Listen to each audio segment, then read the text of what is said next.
Buenos días, hola juventud, amigas y amigas. El día de hoy estamos con el profesor Gonzalo Moya. Él es catedrático de la Universidad Nacional Mayor de San Marcos. Además, hace poco está asumiendo la Secretaría Académica de la Unidad de Posgrado. El día de hoy tenemos el agrado de poder estar con él y poder compartir todos los conocimientos que pueda tener, no solamente acerca de economía, sino de distintos temas que vamos a tocar en el transcurso de estos minutos. Quiero agradecer al profesor Gonzalo Moya por aceptar esta invitación. Profesor Gonzalo, muy buenos días. Hola, Hubert, ¿qué tal? ¿Cómo estás? Buenos días a todos, chicos. Profesor Gonzalo, un poco para conocerlo un poco más, quizás muchos de mis compañeros de la facultad lo conocen, pero como esta transmisión es al público en general, queremos conocerlo un poco más. ¿Cómo llegó usted a la Universidad Nacional Mayor de San Marcos? Cuéntenos un poco acerca de su trayectoria. Claro que sí. De hecho, bueno, supongo que todos te dirán lo mismo, pero es una historia muy anecdótica. Eh, yo había sacado ya una residencia permanente en Estados Unidos, tenía pues permiso para estudiar y trabajar allá, y en algún momento de mi vida pensaba pues quedarme a vivir allí, ¿no? O sea, hacer una familia, conseguir un trabajo por allá, ¿no? Pero bueno, se dieron las cosas que conocí a una chica.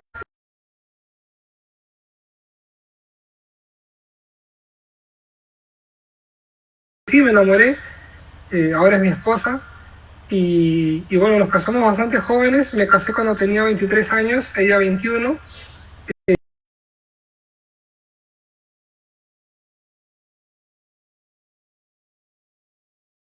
Estudié economía aquí en Perú, en la Católica, y bueno, empezó a conseguir muy buenos trabajos y como profesional, y me dijo pues, oye, creo que más nos conviene a ambos que tú te vengas aquí a vivir a Perú y que también puedes trabajar como profesional acá, a que yo me vaya a vivir contigo a Estados Unidos allá, donde, pucha, a lo mejor yo no podría trabajar como profesional, ¿no? Y tú quizás no conseguirías trabajos tan prestigiosos como los que podrías conseguir acá teniendo un diploma del extranjero. Entonces,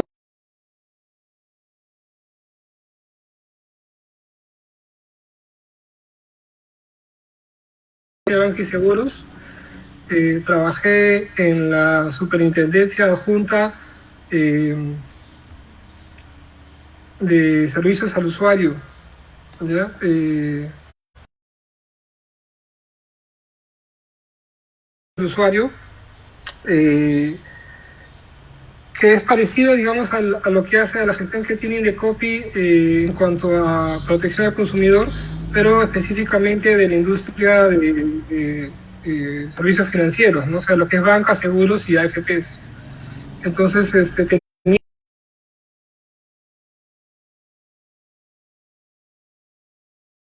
alguna aseguradora también, algunas cajas rurales. eh, o sea, para hacer la supervisión in situ, había pues que no estaba pues necesariamente en Lima, ¿no? Así conocí a Huancayo, conocí Trujillo, conocí Chilca, conocí Cusco, y bueno, pude conocer.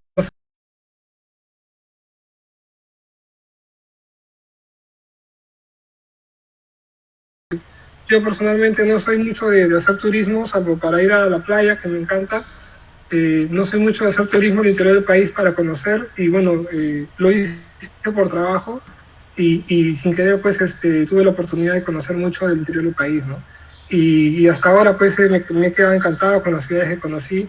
He vuelto a ir incluso ya no por motivos de trabajo a Huancayo, a Trujillo, a Piura, eh, y bueno, después de la superintendencia pasé a lo que es al Banco de la Nación, eh, como consultor de la Oficialía de Atención al Usuario. Eh, digamos, cuando estaba en la Superintendencia de Banco y Seguros, tuve en mi cartera de supervisión al Banco de la Nación, y digamos, la misma oficial de atención al usuario como que quiso que trabaje para ellos, eh, debido a la buena relación que habíamos establecido, ¿no? Entonces sí, estuve 2 años en casi 2 años en el Banco de la Nación, y y de ahí pues terminé, mi siguiente trabajo fue en la Universidad de San Marcos. Llegué casi sin querer, de hecho porque mi esposa estaba en un grupo de Facebook para egresados de la Católica, en la cual había una bolsa de trabajo, digamos, periódicamente se hacían anuncios de cuando surgían oportunidades laborales. Y bueno, en ese grupo de Facebook de egresados de la Católica, pues llega este anuncio de que estaban contratando en la Facultad de Ciencias Económicas profesores a plazo determinado, ¿no? Entonces yo llego en el 2017 a San Marcos, a la Facultad de Ciencias Económicas, como profesor a plazo determinado, eh, para la plaza esta de un curso de juegos de información. Para esto, cuando yo estaba en la SBS, antes de ingresar a la SBS, necesitas llevar un curso de verano, que es el programa de extensión, que ahora es muy conocido, y de hecho muchos alumnos, digamos, hasta se ponen en academias para ingresar a estos programas de extensión, y totalmente lo recomiendo, porque así incluso así no llegues a ingresar a la institución en la cual llevas el curso de extensión, igual el curso mismo es... o sea, le suma un montón de peso a tu CV, ¿no? Eh, o sea, digamos, yo habiendo llevado el programa de extensión fue que conseguí el trabajo en San Marcos, ¿no? Porque dentro del programa de extensión llevé un seminario en microeconomía avanzada que duró solamente una semana porque ahí todos los cursos son súper intensivos. Y digamos, ese mismo libro o cuadernillo que nos dieron para el curso de microeconomía avanzada es la base de mi curso de juegos de información hasta ahora, ¿no? Que comencé a dictarlo en el 2017 y no he dejado de dictarlo ni un ciclo hasta ahora, hasta el 2020, ¿no?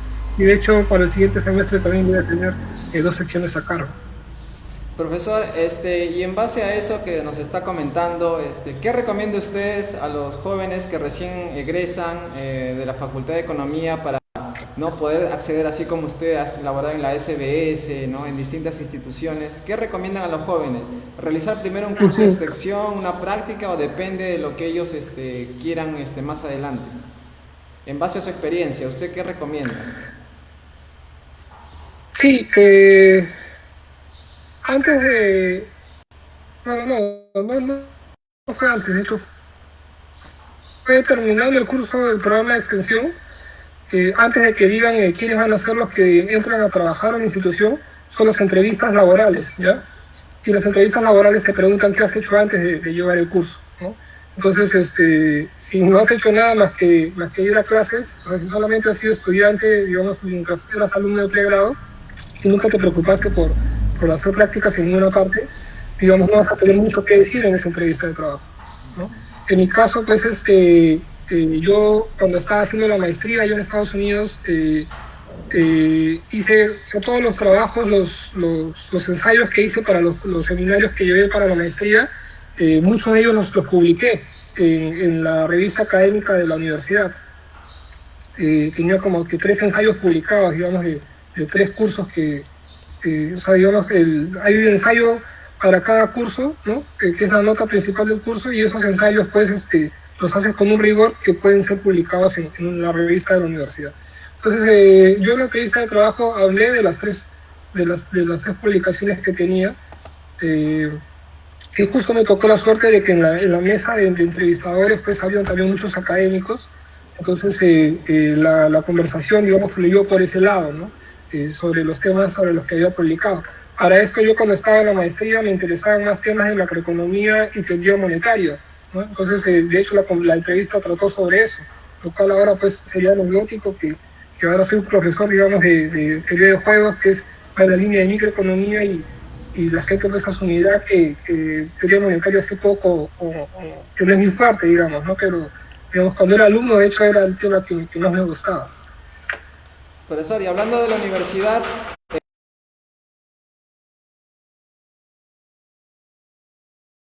a todos los compañeros que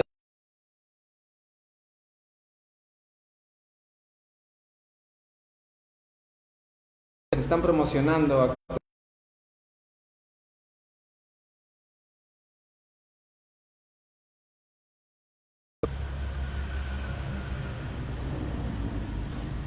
La gestión, la duración de un decanato. exacto, sí,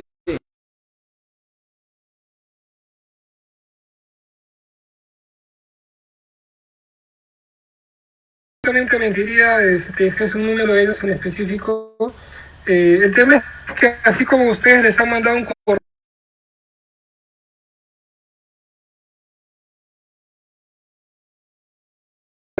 lo cual es entendible porque ahora por el estado de emergencia, digamos, no se puede hacer un debate presencial, ¿no? Que antes hacíamos eso en el salón de grados.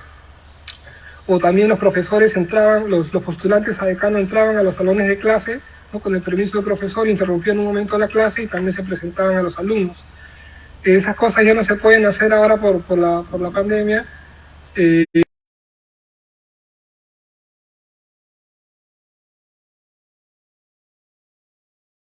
¿No? Entonces, así como ustedes les han mandado un correo masivo, sus correos institucionales, a los profesores nos han llamado por teléfono, ¿no?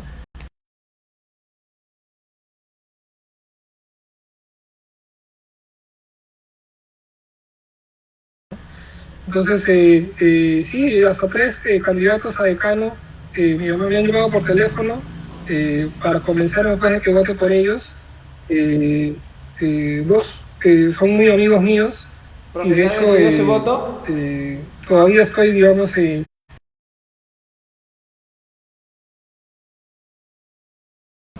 ¿Todavía? ¿Está indeciso? No, todavía no tengo decidido mi voto porque, como te digo, 2 de los candidatos a decano son muy amigos míos. Uno es otro es Guillermo Socla, que es para mí un excelente gestor, ¿no? Ha sido jefe del Departamento de Economía y era el encargado pues,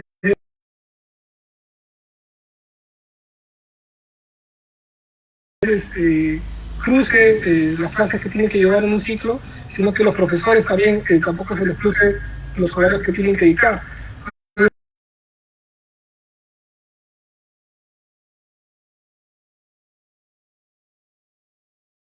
Por un lado tienes el conjunto de alumnos queriendo llevar varias clases al horarios se crucen, y a la vez tienes una oferta bastante reducida de profesores que también pues tienes que ver que no se les crucen sus horarios de clase. Entonces hacer este match, este emparejamiento pues es una labor que no es tan sencilla. Algunos creen que sí, pero no lo es. Y bueno, yo creo que en ese sentido la universidad se ha manejado bastante. Al profesor Sopla como un buen gestor, ¿no? Pero definitivamente pues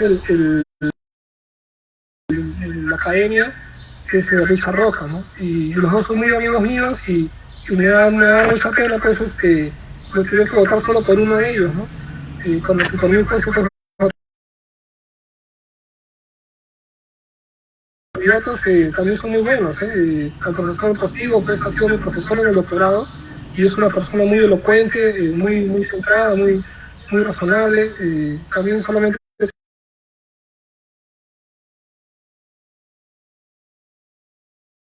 personalmente sé que ha sido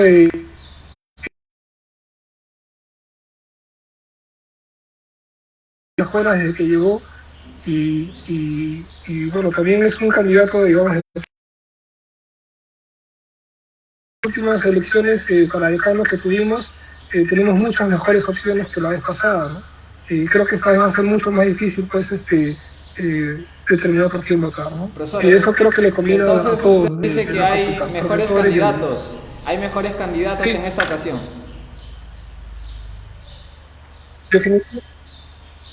Definitivamente, o sea, los candidatos a las elecciones pasadas, estaba el profesor Huber, que es el actual decano, estaba el profesor muy íntegra, ¿no? Muy correcta, muy íntegra, con muchos valores, muy honesta, o sea, definitivamente por ese lado me parecía intachable, ¿no? Pero, digamos, no me parecía que tenían esa madera para ser un buen gestor, digamos, y ser decano no solamente es quién es el mejor académico, sino quién es el mejor gerente, porque es un trabajo administrativo donde tienes que saber mucho de gestión, no solamente de recursos humanos, sino de logística y también la parte académica, ¿no? Entonces es un trabajo complicado en realidad. que la gente también cree que es más sencillo de lo que cree y critica a veces con mucha facilidad. Profesor, muy bien. Y ahora hablando de las elecciones, pero de las elecciones nacionales, las elecciones generales, donde ya se están preparando los candidatos presidenciales, ¿ya tiene algún favorito, profesor? ¿O todavía no lo convence nadie? Dicen por ahí que Richard Swing también quiere ser candidato. ¿Qué opina usted? Bueno, tengo entendido que no se puede postular desde la cárcel, ¿no? Es un problema que también tiene Antauro. Ajá, sí. Es un problema que tiene Antauro para postular y que también lo tendría Richard Swing. Bueno, sí, hubo muchas personas que en algún momento pues soñaron con la idea o coquetearon con la idea de ser presidentes, incluso Jaime Bailey alguna vez, ¿no? Alberto Bengolea también cuando lo pusieron de secretario del PPC, también se ilusionó, supongo, en el momento, pero tanto se ha devaluado su partido y él es consciente de que se ha devaluado el partido del PPC, que ha preferido pues hacer una alianza, una coalición con la Alianza para el Progreso. Y yo personalmente creo que en esa alianza más gana PPC que Alianza para el Progreso. Creo que Alianza para el Progreso sí podía, digamos, irse a las elecciones solo y agarrar buenos cupos como le ha ido en las últimas elecciones congresales, mientras que el PPC sí tenía ese riesgo de no pasar la valla siquiera, ¿no? Digamos, tuvo como abanderada a Lourdes Flores Nano, que ocupó el tercer puesto un par de veces en las generales y el segundo puesto en las municipales, y de ahí ya digamos, terminó su carrera política, ¿no? Pasó un segundo plano y ahora ahí tiene nuevos cuadros en PPC, bueno, nuevos, pero no gente joven, ¿no? Está Alberto Bengolea y otros de su edad, digamos, que no tienen mucho gancho, no tiene mucho gancho con el electorado joven, ¿no? En cambio, Alianza por el Progreso me parece que sí es un partido que sí mueve gente, sobre todo porque tiene pues esta fuerza de las universidades del presidente, ¿no? El presidente fundador del partido. Claro. Ya, profesor, entonces habrá que informarnos bien para elegir a un mejor presidente de acá a unos 6 meses aproximadamente, ¿no? Esperemos que el Perú tome las mejores riendas. Sí, o sea, no solamente está César Acuña, que ya dijo que va a ser el candidato a la presidencia por la coalición de Alianza por el Progreso con Partido Popular Cristiano, sino que también está Forsyth, que se ha cambiado el apellido para la candidatura, digamos, para que sea más pronunciable. Así como es algo Kuczynski. que también tuvo que hacer PPK, ¿no? Ajá. Como PPK, digamos, PPK,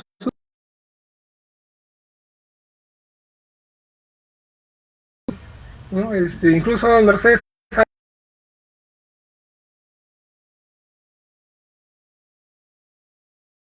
se puede pronunciar Kuczynski, pero de ahí escribirlo, no sé si yo pase el test, ¿no? Entonces, si me hacen ahorita el examen, oye, ¿cómo se escribe Kuczynski? Probablemente ni yo lo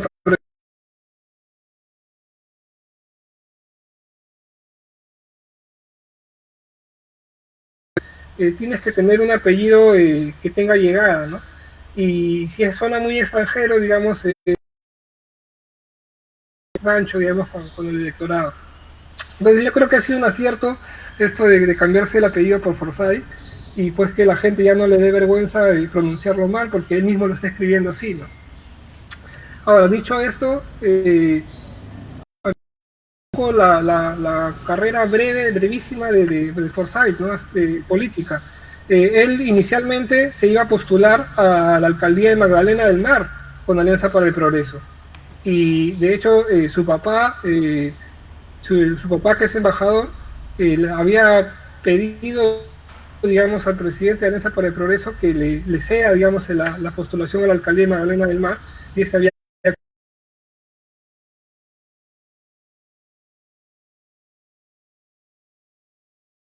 que no es Alianza para el Progreso. Y mira, en su primera gestión, que lo estaba haciendo bien, no la terminó, haber renunciado esta misma semana para poder postularse a la presidencia y con otro partido todavía.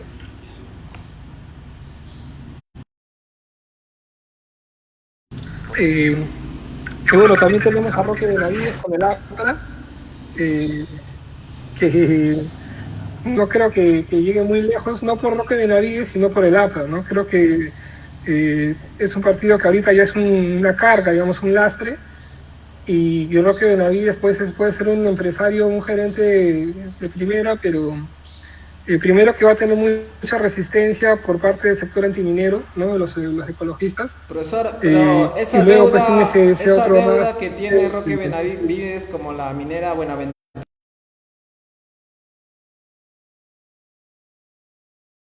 digamos ahí, atacar por ese lado, porque debe a la SUNAT.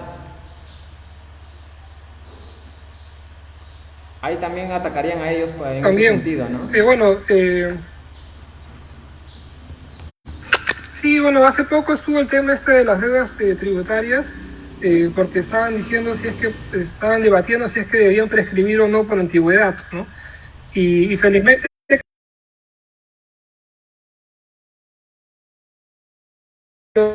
eh, terrible, digamos, que muchas deudas que han sido judicializadas simplemente caduquen, ¿no? Y expiren simplemente por una gestión, digamos, de los abogados que dilatan el proceso, ¿no?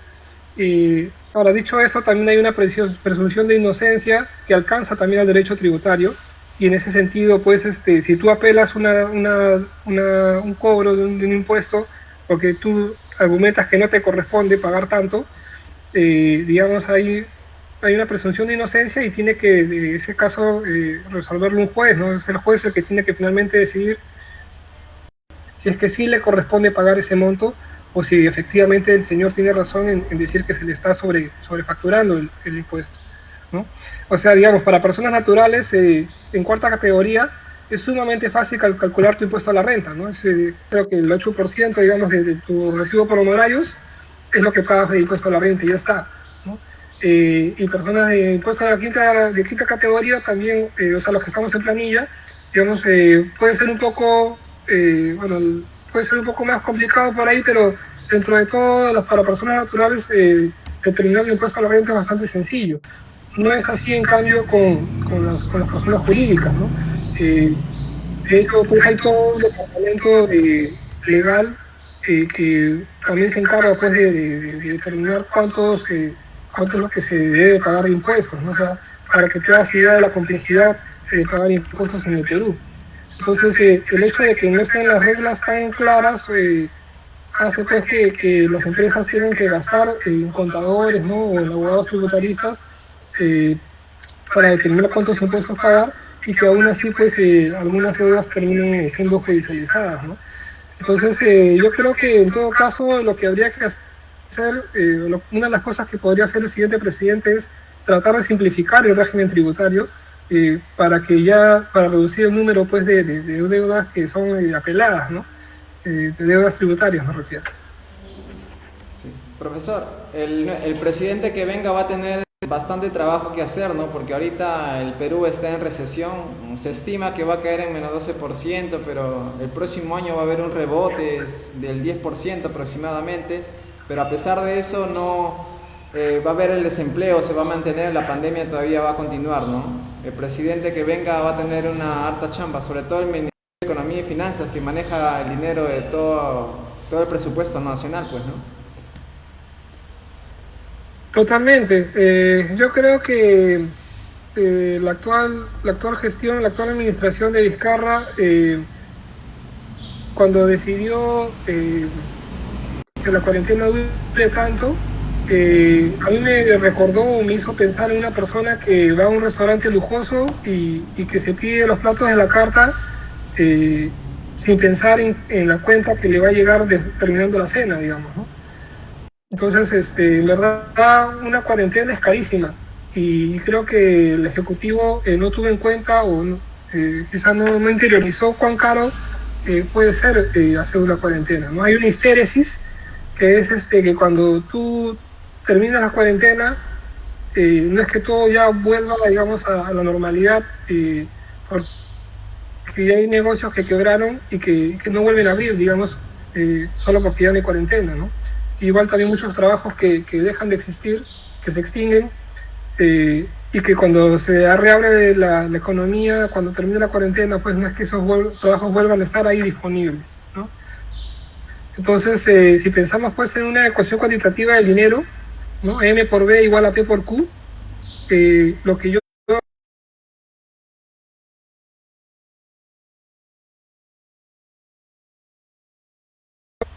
y eso hace pues que el volumen de transacciones se haya reducido tremendamente, y eso se refleja pues en la disminución del PBI. Entonces, volver a poner B en marcha o o sea, volver a poner a la velocidad de circulación a la misma velocidad que antes de la cuarentena, no se logra simplemente con levantar la cuarentena, ¿no? Sino que ya el daño está hecho, digamos, y va a ser muy difícil. Es como un tren, digamos, de 10 toneladas o de 50 toneladas, digamos, que una vez que se detiene, volver a ponerlo en marcha pues requiere mucho esfuerzo en comparación a poner en marcha un tren que ya está en movimiento, ¿no? Y así sucede con todos los vehículos pesados, de hecho. Profesor, una sugerencia más nada más que quisiera saber de usted. ¿Qué recomienda usted para que la informalidad, que casi está en el 80%, disminuya progresivamente acá en el país? ¿Qué sugiere usted para que la informalidad que hay en el Perú, gracias a la pandemia hemos llegado casi al 80%, pueda disminuir? ¿Usted cree que, porque esto tiene que ver bastante creo con la competitividad, pero qué sugiere usted para que esto se reduzca? Quizás a mediano y largo plazo, no creo que ahora en el corto plazo, ¿no?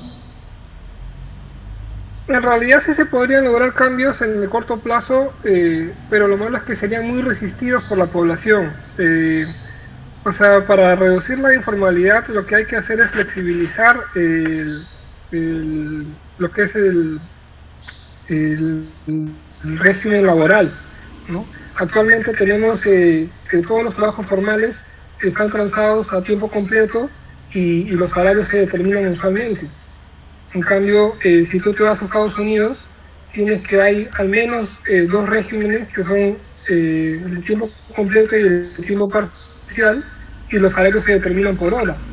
Entonces eso hace que sea mucho más flexible cuánto contratar a cada persona, ¿no?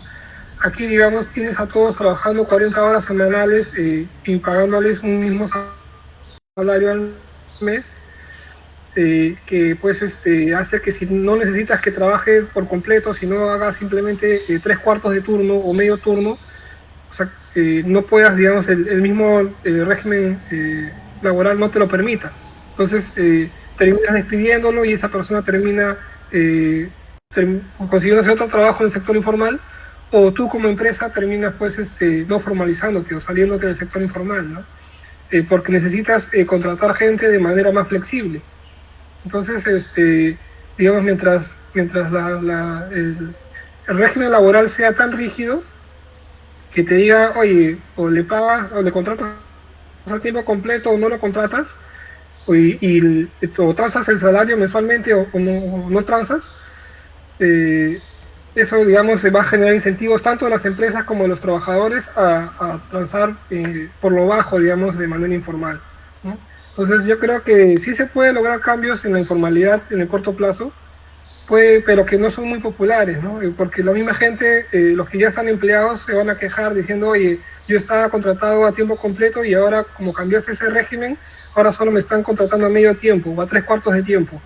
Y pucha, me perjudicaste, pero no saben que a lo mejor si no le hacías eso, esa persona hubiese perdido todo su trabajo y no hubiese quedado contratado ni a medio tiempo siquiera, ¿no?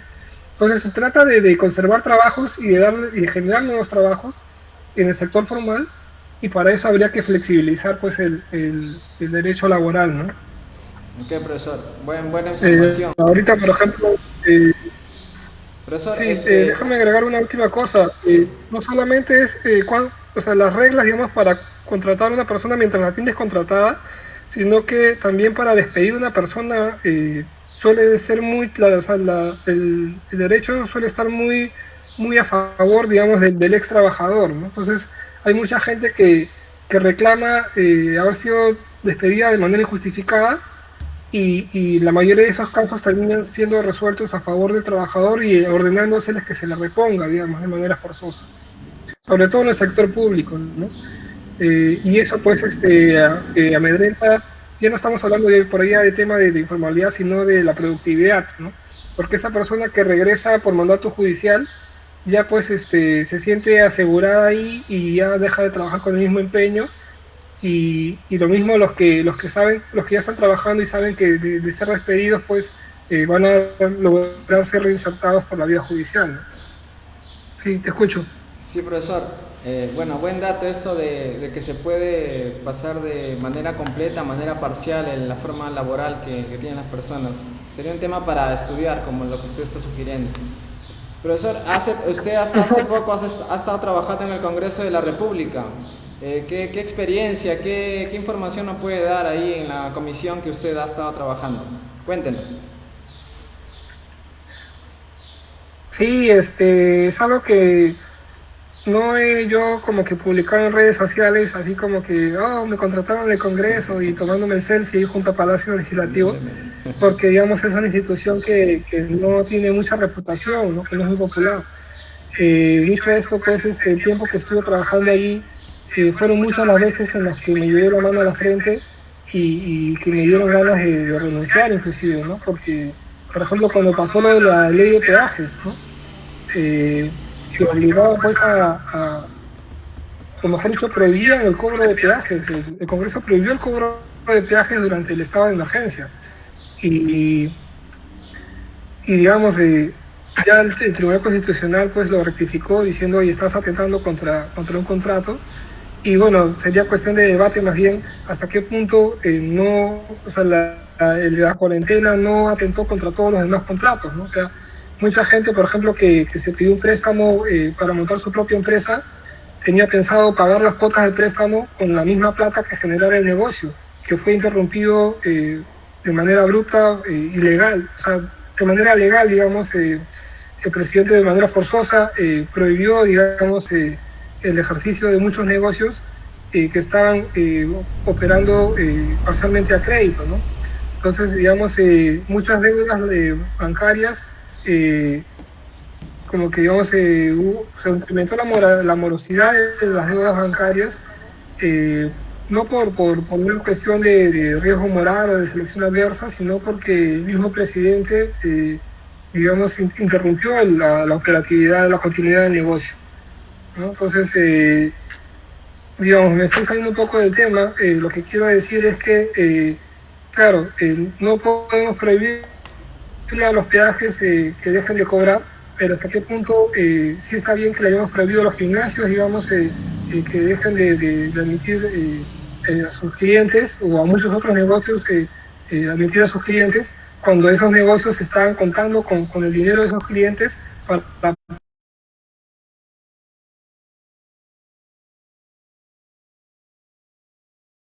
congelar las deudas, pero en verdad son todas consecuencias de la cuarentena que se decidió en un primer momento y sin considerar pues que ibas a paralizar, digamos, el, el ciclo de negocio de todas estas empresas que necesitaban pagar sus préstamos bancarios.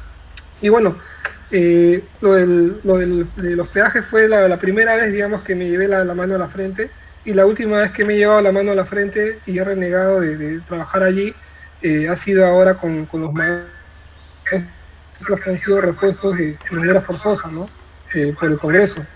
O sea, estos profesores que no habían aprobado su examen o que se habían negado a dar el examen de suficiencia para mantenerse en el cargo, han sido repuestos a la mediocridad y uno como educador encima pues tiene que reprobarlo o rechazarlo 2 veces, ¿no? Y en general ha habido muchos episodios en los que digamos, uno ha renegado, digamos, de las decisiones que han tomado muchas veces sin consultar a los asesores. También está pues lo de la ONP, ¿no? Me acuerdo que antes de que nos consultaran a nosotros qué opinábamos sobre devolver el dinero a los aportantes de la ONP, ya por ejemplo el presidente de un partido político ya estaba anunciando que sí iban a apoyar la medida, ¿no? Entonces ya con qué vas a asesorar ahí, digamos, ¿no? Cuando ya, ya tomaron la decisión antes de que tú les digas qué opinas. Y así como que muchas veces, digamos, uno ha trabajado bastante condicionado por cuestiones políticas, que uno dice, oye, ¿cómo es que el profesor Moya, que tiene este pensamiento en esta línea, como que trabaja en el Congreso y aún así el Congreso saca cosas que son opuestas a su línea de pensamiento, ¿no? Pero, pues, digamos, hay que con la teoría económica, digamos, ¿no? Y trabajar, digamos, optimización con restricciones, digamos, ¿no? Tratar de optimizar dadas las restricciones impuestas. Dicho esto, yo estuve trabajando en la comisión de presupuesto, estuve trabajando en la comisión de presupuesto y se me encargó de elaborar el informe de la Cuenta General de la República, que tiene que ser aprobado por el Pleno ahora en la quincena de octubre, o sea, tienen hasta pasado mañana para aprobar el informe de la Cuenta General de la República.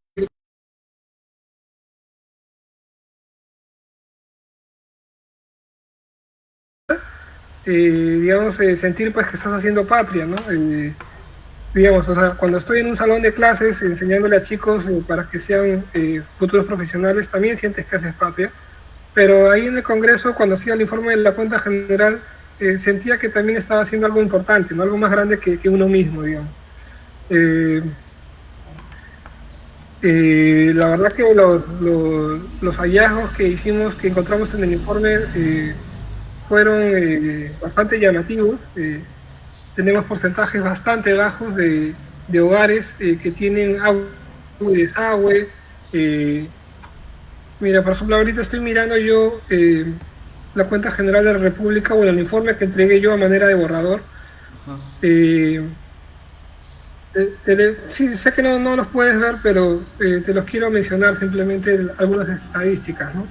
En cuanto a la pobreza total, en el 2019 a nivel nacional estábamos en un 20% de pobreza, ¿no? Ese es el 2019, ¿no?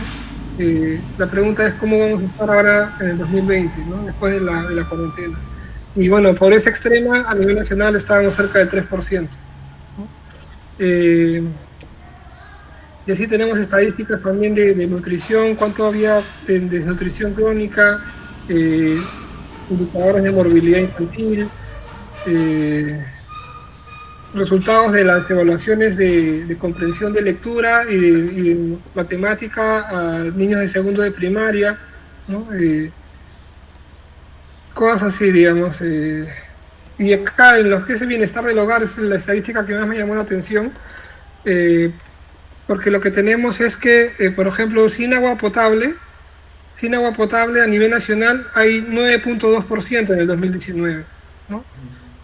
O sea, casi uno de cada 10 hogares no tiene agua potable en el Perú, ¿no? Entonces, a eso, o sea, en principio, digamos, hacer una cuarentena de 3 meses podía parecer una buena idea, digamos, por el temor que teníamos todos a la pandemia, ¿no? El pánico al coronavirus. Pero oye, si miras que casi uno de 10 hogares no tiene agua potable a nivel nacional, y de hecho en las zonas rurales este porcentaje llega casi llega al 24.4%, ¿no? O sea, digamos, casi uno de 4 hogares en el sector rural no tiene agua potable. Entonces, ¿cómo les estás pidiendo que se encierren y que se estén lavando las manos a cada rato cuando en su casa no tienen agua, ¿no? Igual, servicios higiénicos. O sea, servicios higiénicos supongo que se refiere pues al desagüe, ¿no? A nivel nacional, 25% de los hogares no tienen servicios higiénicos, ¿no? Electricidad, a nivel nacional 4% de los hogares no tiene luz. Entonces, o sea, encerrarlos, digamos, para que pasen sus noches oscuras. En el ámbito rural, casi el 16% no tiene luz. Los hogares, cosas que te hacen, digamos, pensar o sopesar si es que la cuarentena tan prolongada realmente fue lo mejor, ¿no? Digamos, yo abiertamente soy liberal, no me da ninguna vergüenza admitirlo. Hay varios tipos de liberales, yo soy de los buenos. Pero sí, digamos, desde un punto de vista liberal, obligar a la gente a permanecer encerrada en sus casas, prohibirles que vayan a trabajar, no está bien. O sea, lo que has hecho es obligarlos a que se sumerjan en el desempleo y en la pobreza, y es como te digo, un tren pesadísimo que si lo detienes, después volver a ponerlo en movimiento es demasiado costoso, y creo que no se sabía, no sabían ellos cuán costoso iba a ser la reactivación, volver a poner este tren en marcha, y ahora tenemos todos estos problemas, ¿no? Tenemos una recesión que no tiene visos de cuándo terminar. La ministra de Economía dice que esta recesión tiene forma de B, y no de L, ¿no? O sea, que diciendo que va a haber una rápida recuperación. Pero si uno se fija bien en los cuadros, pues eso son estadísticas medio engañosas, ¿no? Yo sí creo que tenemos una recesión en forma de L. Yo creo que en el corto plazo o mediano plazo no vamos a volver a los niveles pre-pandemia y tenemos que adaptarnos a esta nueva normalidad, que no es solamente que trabajes desde casa, sino que tengamos un alto número de personas que sean pobres, ¿no? Y que todos dejemos de ser tan ricos como éramos antes. Ok, profesor. Profesor, una última pregunta. Ah, su hijita. Sí, Sofía, Profesor, Chile 3, ¿no? hablando de la nueva normalidad, ¿cómo ha visto desde casa enseñar ahora que el próximo semestre también va a ser virtual? ¿Qué opina de las clases virtuales? ¿Cree que es bueno? ¿Ha sido o es necesario volver a las clases presenciales? ¿O para algunos cursos sí puede servir y para otros no? ¿Cómo ve eso? No solamente en la universidad, también en los colegios se está haciendo, pero en el tema universitario, ¿cómo lo ve? Sí, hace poco estuvo circulando, digamos, en redes una noticia falsa, ¿no? De que el New York Times había publicado un artículo diciendo que la educación a distancia era para pobres y estúpidos. Al final, pues ya se supo de que esa noticia era falsa, que el New York Times no había publicado tal noticia, pero digamos, fue muy verosímil porque fue lo que muchos de nosotros pensamos, ¿no? En realidad la educación virtual es un subproducto, o no, bueno, no subproducto en un sentido, en un sentido económico, digamos, sino que es un producto de un bien inferior, digamos, ¿no? Es un bien de inferior calidad, eh, es un bien de inferior calidad que a nadie le conviene que las clases virtuales continúen, ¿no? Eh, O sea, tanto profesores como alumnos queremos que vuelvan cuanto antes las clases presenciales.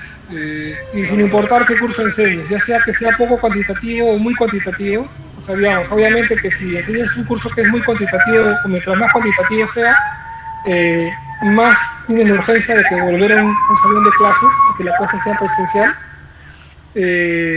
Pero incluso si enseñas, ¿qué te digo?, derecho económico y que no tienes que llenar la pizarra de números ni ecuaciones, igual te va a ser más fácil, digamos, enseñarlo presencialmente. Ok, profesor, quiero agradecerle por estos minutos de haber compartido la información que nos ha dado. Muchas gracias, profesor Gonzalo Moya. No sé, quizás algunas palabras finales para poder acabar esta conversación. Sí, bueno, te agradezco a ti por la entrevista. Espero que no sea la última vez que conversemos así. Pues, en verdad, por mí, cuando quieras, nos volvemos a juntar. Y ojalá pues que otros profesores también se animen a pasar por el sillón rojo, ¿no? Bueno, profesor, sí, nos vemos. Okay. Un gusto. Hasta luego. Chao. Nos vemos, chao, chao. Hasta luego, gracias amigos.